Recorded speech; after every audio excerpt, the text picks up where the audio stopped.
Hey guys, welcome to our daily encounter. Psalm 95 is a call to worship. It starts off saying, "O come, let us sing for joy to Yahweh. Let us make a loud shout to the rock of our salvation. Let us come before his presence with thanksgiving. Let us make a loud shout to him with songs of praise." And it's just a call to worship the Lord.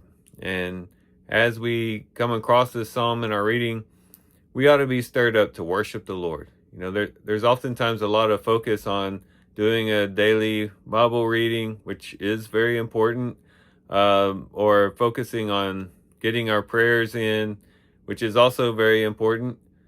But do we really emphasize enough just daily worship?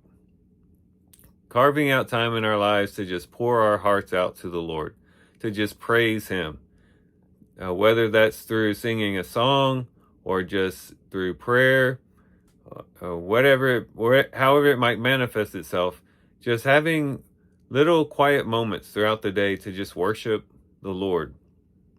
And this psalm ought to encourage us to do that. But it also gives us two reasons why we should worship the Lord. For one, God is great. And then two, because he is our God. It says in verse 3, says, "For Yahweh is a great God and a great King above all gods." And then it continues and says, "In whose hand are the depths of the earth. The peaks of the mountains are his also. The sea is his, for it is he who made it, and his hands formed the dry land." So he basically says, up and down, all around, God is in control. He talks about the peaks of the mountains. He talks about the depths of the earth. He talks about both the land and the sea. So you got the heights of the mountains, the depths of, we could say, perhaps the canyons or the valleys. And then we have just across the board, just the land and then also the seas. And that demonstrates how great God is and how marvelous he is, how powerful he is. And it even hints at his sovereignty as well. But then it goes on to say that, we should worship him because he's our God. Starting in verse 6, it says, "Come, let us worship and bow down. Let us kneel before Yahweh, our maker. For he is our God, and we are the people of his pasture and the sheep of his hand." And so because he is our God, we should worship the Lord. And so these are two good reasons why we should worship the Lord. And we could look at them in reverse order. We should worship the Lord because he's our God. God is our God. Whenever something is yours, there's just a connection that you have, especially if you have some type of relationship with that thing.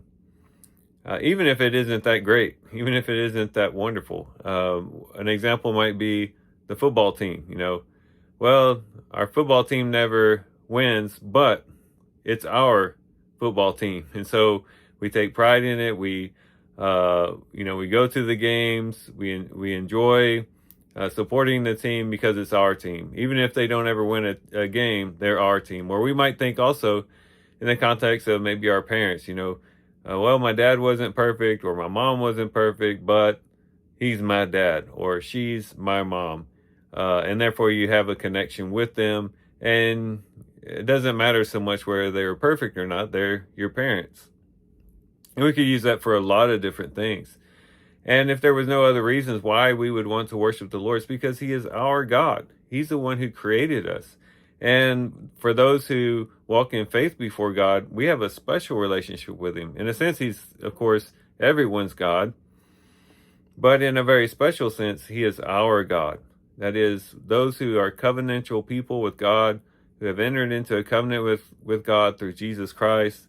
There's a special relationship there in which he's more specifically our God, and therefore we should worship him. But it's not that we just worship him because he's our God, but he's not that great. He is great, and that's what's talked about first in this psalm. He is a great God, an awesome God. He does wondrous works, just marvelous things that he has done over the centuries and even in our personal lives. He is a great God. You could look out at the stars and see how majestic he is and how powerful he is in that he called out all the stars by name. You could look at a powerful ocean and think about the depths, the power of God. You could look at a mountain and think about the faithfulness of God and the stability of God. Everywhere we look, we just see signs of God's greatness. And so we can worship him because he is great, because of who he is. And we have both of these things now that we can really think about and reflect on as we're worshiping the Lord. He's a great God, but he's also our God. We have a personal relationship with him. We've been called into a covenant with him, and he is our God. So these are two really good reasons why we should be worshiping the Lord. And so we could take this psalm as a call to worship the Lord, not just on Sunday, not just every once in a while, but every day. Just be praising the Lord. Every day he's great, and every day he's our God. So every day we should be worshiping him. So let's be encouraged to do so as we do our reading today. And with that, guys, I do thank you for watching the video today. Hope you guys have a great day. Love you guys. God bless.